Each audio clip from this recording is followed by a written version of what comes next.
Hi, today is VLCD day 9. What I want to talk about today is the dose of HCG, and also my curiosity about why it seems to need to go down as your fat goes down, and why you may need it to be higher. So, interestingly enough, I had talked to somebody from a clinic who they give very, very, very high doses of HCG, and they give them across the board to everybody that they work with. And that feels like a very cookie cutter approach. And based on all the research that I've done and also videos on Razel's website, hcgchica.com, I've learned that you may need to adjust your dose based on certain factors. One of them being how much you weigh, how much fat you have to lose. Another being whether or not you yourself are hungry on the protocol. Last time I did the protocol years ago, I was hungry, and when I tried to do it again, I couldn't even physically handle it. I just attributed it to maybe it's just because I have hypoglycemia and called it a day. Never really thought that I would ever even be guided to go back to and try HCG. Then also the fact that, can you really do it as a vegan? And that was my break from vegetarianism to do HCG, eating meat and cheese and whatnot, and then eating fish and whatever, and then going vegan shortly after, and staying that way now for almost 4 years. It's been something like I just couldn't see myself going off being vegan now. It's just something that so resonates with me. So I did a lot of research on how to do it vegan, and found what seems to be working for me, which is the Garden of Life raw vegan shakes, strawberries, cucumbers, and romaine. I keep it totally simple, and not needing to enjoy my food, and taking all that need projected onto my food and letting it be channeled into other directions. So I was 190 pounds when I started this, and 40-something% body fat, a lot of lean muscle, 111 pounds of lean body mass. However, that being said, I have a high percentage of fat. So I've read that people who have a very low percentage of fat might need to start at 125 IU. And not really knowing, I really felt to start at 145, 150. So I loaded at 145. My first few days were at 145, and honestly, the hunger was pretty strong. But I was also knowing that this was an adjustment, and that my body, the habitual nature of how often I ate in a given day, being raw vegan, and having treated my hypoglycemia, I ate small meals throughout the day. And so what I've learned is that after the first 4 days, you really shouldn't be experiencing a lot of hunger. And if you are experiencing a lot of hunger, then you might need to adjust your dose. And so that's what I did. I adjusted the dose. I went up to 160, and 160, 165 seems to be my sweet spot, because I'm doing pretty well now. I've also changed, instead of trying to force myself to have just 2 meals a day, I did research and found that it's not a religious thing. Like, you really could just spread it out throughout the day, as long as you don't overlap, meaning as long as you don't have 2 shakes at the same time, or 2 protein sources at the same time, or both of your fruits at the same time. That's really important. And so I've been, spreading them out throughout the day. And what I recently did, which I think has been making a big difference, is in my overall like hunger throughout the day, is the first thing in the morning will be a shake.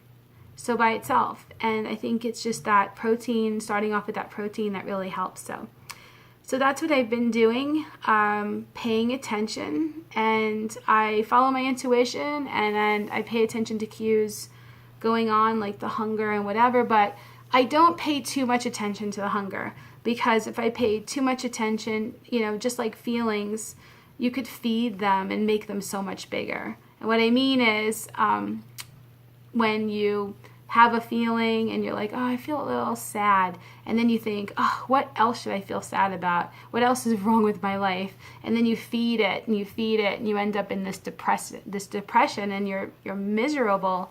I don't want to magnify my relationship with hunger. I don't want to go, oh no, I'm hungry or something like that. I just want to kind of just like, okay, I feel a little hunger.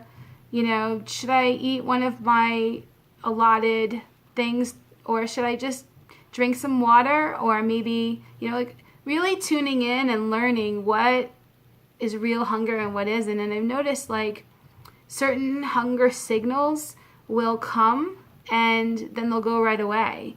And that's very interesting to me, because really then, it's okay. Like, I don't have to like constantly react to like the slightest idea that I could be hungry. The very fact that I'm only allowed to eat, 2 helpings of, or handfuls rather, of strawberries, 2 shakes, 2 or 3 cucumbers in a day, this kind of really gets my mind off of, oh my God, I'm hungry or something like that. And it really frees me up to be more logical about this rather than reactionary, without saying, okay, well, I'm hungry right now, so I should eat. Instead going, all right, I'm hungry. Should I really eat or should I wait? And really tuning in and listening to my body, listening to my intuition. And a lot of times I'll get, no, it's okay. Now's not the time, or something like that. Another thing that affects hunger is not sleeping enough. This is such a big deal. I have read things and seen videos and people talking about this. It is such a big deal, and it is really a big deal for me too. So if I'm not getting enough sleep and I can't really go back to sleep, meaning like physically I just can't go back to sleep, if I could take some time and just at least go and meditate or go lay down and relax. I have this recliner chair. I'll grab my puppy, I'll put her on my stomach, and I'll just lay back and close my eyes and just relax and meditate. And I feel that meditation can do for the body what sleep was supposed to do if you can't get any. I learned this actually years ago when I used to do live recordings. I would, the night before, have all the equipment ready, all the pre-printed CDs, etc., ready to go to set up to record these events, conferences, workshops, speaker events, etc. And the night before, I was so revved and I could not sleep. And so what I would do is actually just meditate for hours, just lay there, still my mind, go in and out of a mental deep meditation, but really physically just let go mentally, physically let go, and just be. And that helped me to have all the physical and mental strength that I needed to be able to get through the day quite well. And so that was a really good lesson for me to learn that, not to have this black or white, all or nothing thinking around sleep, but to also really respect that sleep isn't just something that you have to do, that sleep is actually something that we need rest, and that when we don't get enough, it will have consequences. Our brain won't work the way we think we need it to. We might be a little bit more irritable and emotional, but for the purposes of HCG, we might be more tired, but we might also be more hungry. And who wants to be more hungry than you need to be on HCG?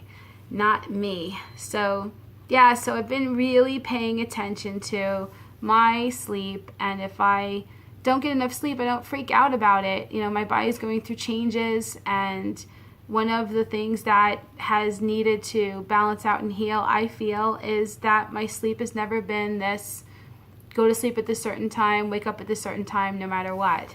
In fact, I used to have really bad sleep apnea, and I had to do all this breath work and sleep with a piece of tape on my mouth. It's called Buteyko, to be able to sleep deeper and without stopping breathing, without waking myself up a million times. But while the quality of my sleep has gotten better, it's definitely not as good as other people that I know who can sleep measured with a Fitbit or something, maybe 7-8 hours, but in a 7-8 hour time period for me, maybe I get 4 or 5 hours sleep at the most. So, you know, being realistic, but also knowing what my body needs and how well I can function on what, and knowing that if I feel like I did not get enough sleep, that I really need to take care of that, because if I put it off and start running and gunning in the world, doing stuff, what ends up happening is I will get hungrier and tired or wired, and I don't want that. I don't want that, and I certainly don't want that during this protocol. So yeah, so I've been watching my sleep, making sure I'm not getting stressed, and if something comes up to heal mentally, because during HCG things do come up. You know, there's so much that is in the mind about the body having been a certain weight, around food, around time scheduling, around hunger, around you know, other people and how they see my body, and stuff like that. It's as much as I've healed around all this stuff, it's so interesting to see that there are still some little scripts in there, and not to diminish them or say, oh, I shouldn't think that way, but just to be, okay, I have this stuff. And then also, I'm also with this new business having stuff come up around that as well. So yeah, you know, life's in session. How do you know whether or not you should lower your dose or raise your dose? And other than, of course, listening to your intuition and tuning into where you're at, the mind can have this more is better kind of mentality, like, okay, so if I'm hungry, or maybe I'm not losing as much as I think I should raise the dose, right? And not necessarily. What ends up happening is that if you have too much HCG in your body or too little HCG in your body, you can end up having the same effect. You can still be hungry on too much. And so it's good to find what your sweet spot is, and that you can find by inching it up or inching it down, not making big, huge changes. Like, for example, if you start at 150, you don't want to go up to 200 thinking that, oh, you obviously need more, because you can overshoot the mark and then end up hungry and be just as confused. So I started my protocol, like I said earlier, at 145, which is about the average. People usually do around 150. If they have very little to lose, they'll do around 125. Some people start even lower, but generally what I've learned is that that's what happens. And then the first 4 days you have hunger, so you can't really entirely know if your dose is really accurate. So when you start off, you try to get a dose that you feel generally people that are like you would do good at. So, you know, I had over I think it was like 43% fat to lose at 190 pounds, and so that's pretty substantial. You know, I'm not going to need necessarily 125 because I'm not in my last pounds, or even anywhere close to it. And so what I did was I prayed about it, and I got to start at 145. And that seemed to resonate because also so many people around mine, or even a little bit higher in fat percentage, did that. So I started at that, and then the first 4 days I experienced hunger, but I could tell that there was a difference, of course, because there's no way I would have been able to go 500 calories or less a day. I've never been able to even fast with hypoglycemia and all the beliefs around that. But what ended up happening was, after the first 4 days, knowing that I shouldn't be hungry anymore, I noticed I was still hungry, and I prayed again, should I adjust it? And I got yes. I really felt to go up. So I went up, and I went to 160, and it changed everything. It changed everything. So I was 160 for 2 days, and the hunger was a lot less. Still had hunger, especially initially in the morning. And I adjusted my shakes when I did them. I did 1 shake now in the morning, and that seemed to clear that up. So 1 shake in the morning at 160, and this is now day 3 of 160, and what a difference. So yeah, I'm just taking this 1 day at a time. I'm not married to any number, and I would never say that this is the number that anybody should be, even if you have the exact same fat percentage and you're 5'3" and you were 190 pounds, it's still, and also keeping in mind that as the weight comes down round after round or whatever I do, that I will probably need less. I will probably need less HCG, and that's also super important to know.